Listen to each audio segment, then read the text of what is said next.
자, 여러분, 우리가 과거 완료 시제에 대해서 배우지 않습니까?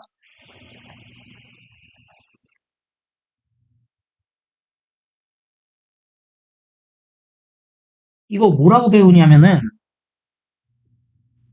과거보다 더 과거에 일어난 일이 기준 시점인 과거까지 이어지거나 영향을 끼칠 때 과거 완료 헤드 PP를 쓴다고 해요. 그리고 저도 물론 그렇게 가르치고요. 뭐 여기서 굳이 한 개를 더 더하자면, 저는 그래서 과거 완료를 쓸 때는 항상 이게 옛날보다 더 옛날이다라는 걸 보여주는 기준 시점이 있어야 된다고 얘기를 해요.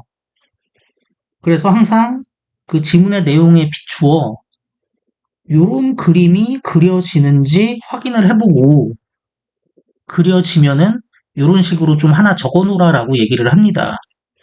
그런데 요 해당 지문 같은 경우는 여기서 왜 과거 완료가 쓰였을까 싶은 부분이 있어요.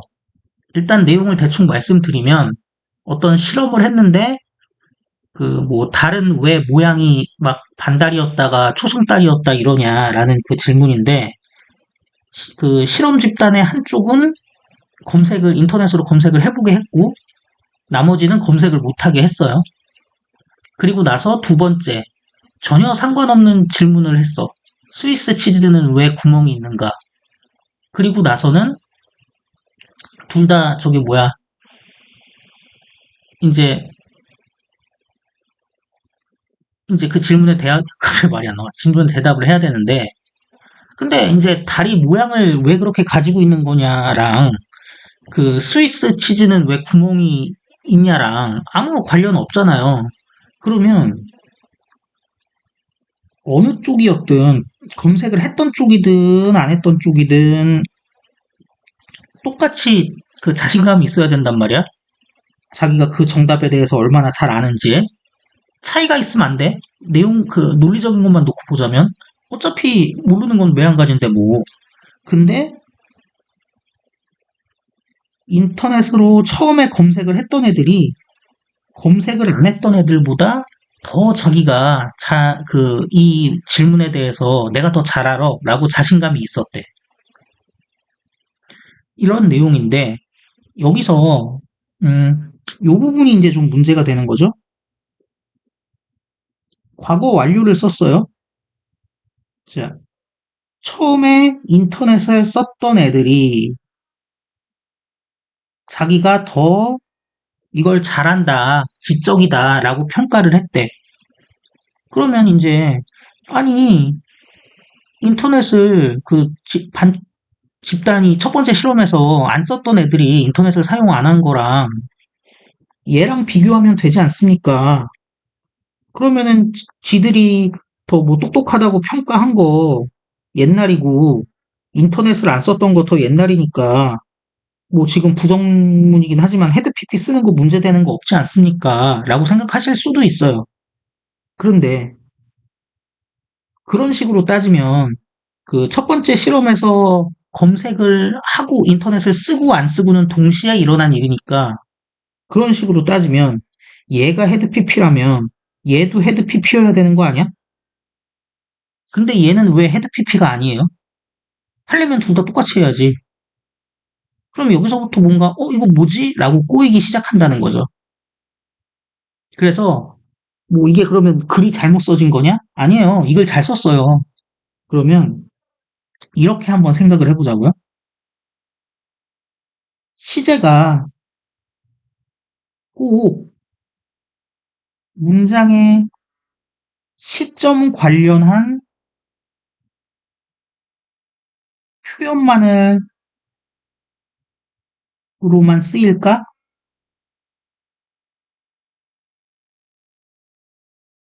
자, 이렇게 생각해 봅시다. 우리 공손한 질문 같은 거 한다고 할 때, 메이나 캔으로 이제 공손한 질문이나 부탁 같은 거 한다고 할 때, 메이나 캔으로 한다고 우리 많이 배우죠? 그리고 거기서 뭐라고 추가로 또 배우냐면은, 더 공손하고 싶으면,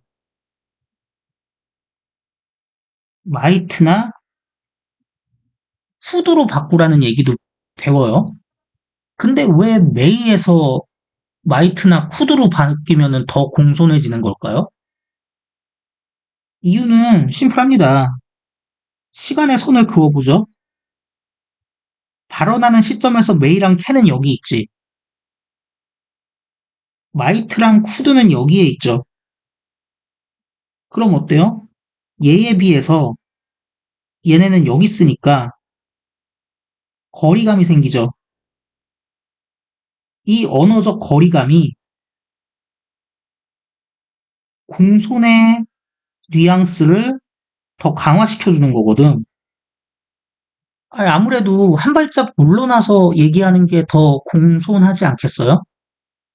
이런 식으로 시제가 만들어내는 거리감으로 다른 그 뉘앙스를 살릴 수 있다라는 얘기예요.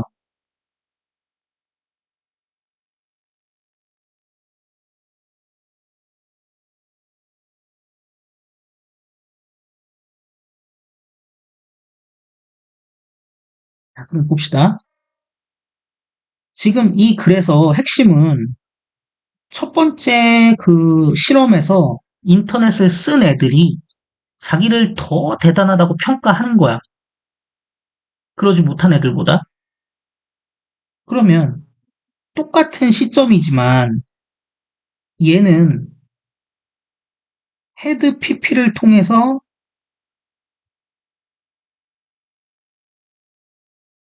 더 많은 거리감을 형성함으로써 그러지 못한 애들은 자기를 그렇게 더 지적이라고 평가하지 않았는데 인터넷을 쓴 애들, 얘네들은 자기가 더 지적이라고 스스로를 평가했다라는 의미를 그 뉘앙스를 얘네 사이의 그 차이의 뉘앙스를 더 확실하게 그리고 더 강하게 전달해 줄 수 있다는 얘기죠. 굳이 영어에서만 그럴까요? 아니 그렇지 않아요. 한국말도 그래요. 자, 뭐 만약에 나는 뭐 둘 다 시험을 이번에 수능 봤으니까 수능을 봤어. 나는 서울대 됐어. 내 라이벌이고 내 싫어하는 쟤는 안 됐어. 그래서 내가 가갖고 한번 긁어주고 싶어. 이거 하고 싶어. 그래서 나는 서울대를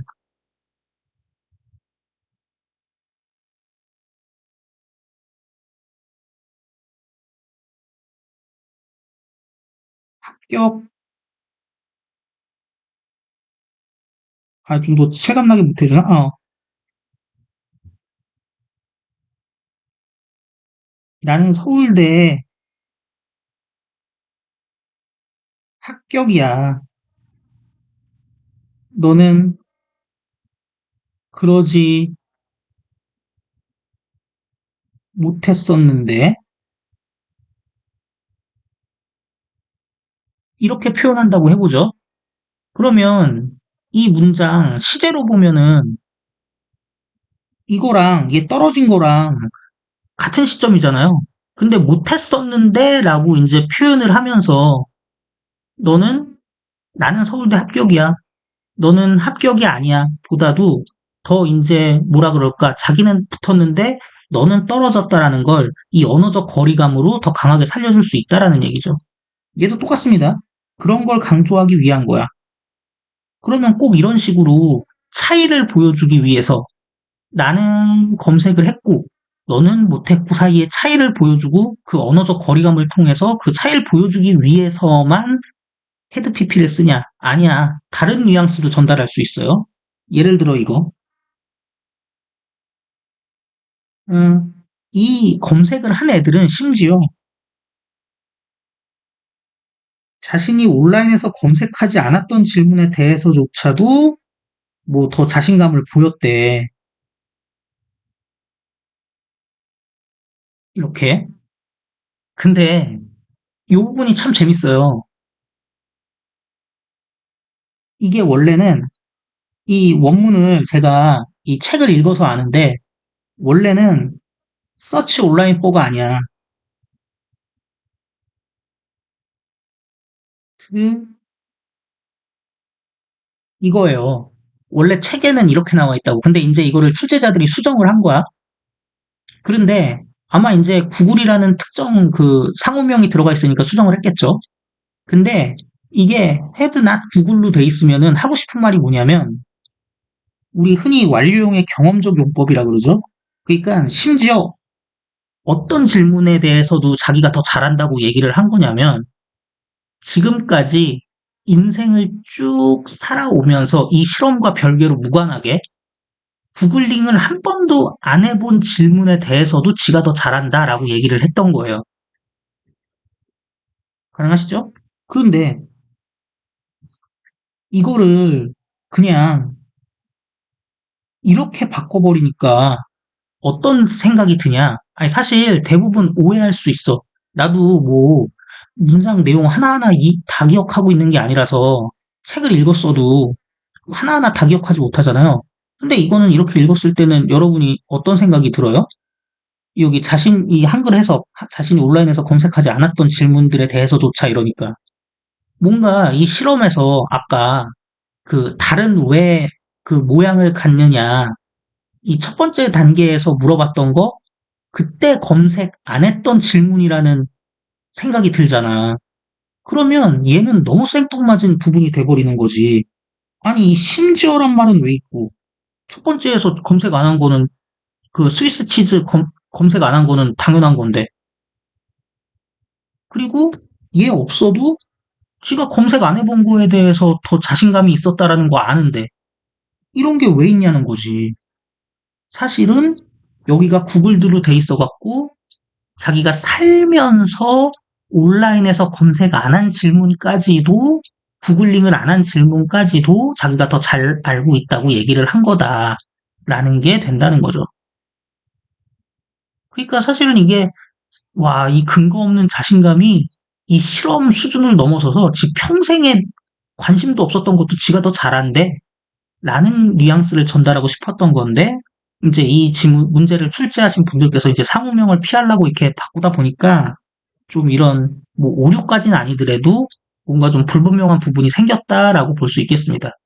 이런 것처럼 시제를 그냥, 심지어 막 시제가 12개 있다고 배우는 분들도 계시죠?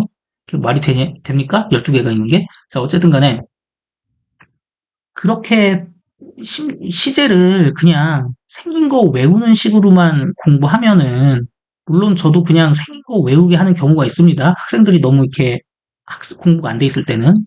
근데 그렇지 않고 어느 정도 욕심이 있고 어느 정도 내가 영어 좀 한다라고 하는 분들은 이 기본적으로 문법 밑에 있는 논리들을 이해를 하셔야 돼요. 그러면 여러분이 이 even about question, 이 부분이 뭔가 좀 이상한데? 라는 느낌도 받으실 수 있을 거고, 여기는 왜 헤드 PP냐 라는 거에 대해서도 납득을 하실 수 있을 거다라는 얘기죠. 그리고 그렇게 알아가는 게 깊이 있는 공부가 되는 거고, 어쨌든 여러분 가장 높은 점수, 가장 좋은 학교, 좋은 과 가길 원하시는 거잖아요, 현실적으로. 근데 이런 깊이를 더해가는 과정에서 그게 완성이 되는 거기 때문에 절대로 본인의 그 한계를 그으시면 안 돼요. 그러니까 내 얘기는 무슨, 그래서 이제부터 뭐 촘스키 읽어라 뭐 이런 얘기가 아니라, 자기가 어느 정도는 관심을 갖고 더 파고 들어가고, 나는 여기까지 이 정도 학교 갈 거니까 이 정도 공부면 됐어. 나는 고등학교 수준까지 공부할 거니까 그냥 이 정도까지만 할래라고 본인이 마음대로 이렇게 상한선을 긋지 말란 얘기예요. 여러분이 마음대로 그은 상한선은 알고 보면 상한선이 아닐 수도 있으니까 그런 얘기를 드리는 겁니다. 그래서 요거에 대해서 다시 한번 깊이 있게 좀 생각을 해보셨으면 좋겠고, 뭐 궁금한 점 있으면 더 질문해 주시면은 저도 뭐 토론하면서 설명드리고 토론하면서 더 값진 시간을 가질 수 있을 것 같습니다.